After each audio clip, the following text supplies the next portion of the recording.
Hello there. Do you have a testimony of how good God is?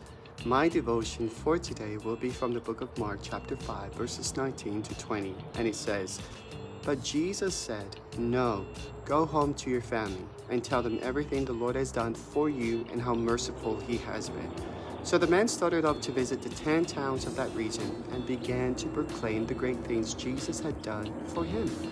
And everyone was amazed at what he told them." Okay, so bear with me as this will be a story time to give a clear context of this scripture passage. This is a story about a man that was possessed by many demons. As Jesus was climbing out of the boat when they reached the other side of the lake in the region of Gerasenes, this demon-possessed man came out to meet him. Because he had so many demons possessing him, no chain could ever restrain him. Not even the strongest man could subdue him.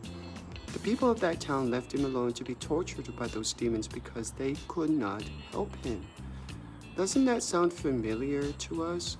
That when something is out of our control, we tend to overlook, ignore, or let it fester? Anyway, cutting to the chase, Jesus delivered this poor man from demon possession.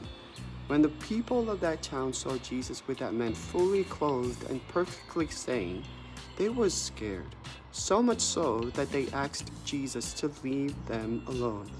That man wanted to go with Jesus, but Jesus stopped him and told him to go and share his testimony, which he did to the 10 towns of that region.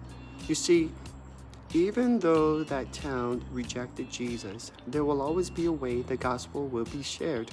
Revelation 12:11 says, "And they overcame him by the blood of the Lamb and by the word of their testimony. And they did not love their lives to the death." It says in our scripture reading today that everyone was amazed at what he told them.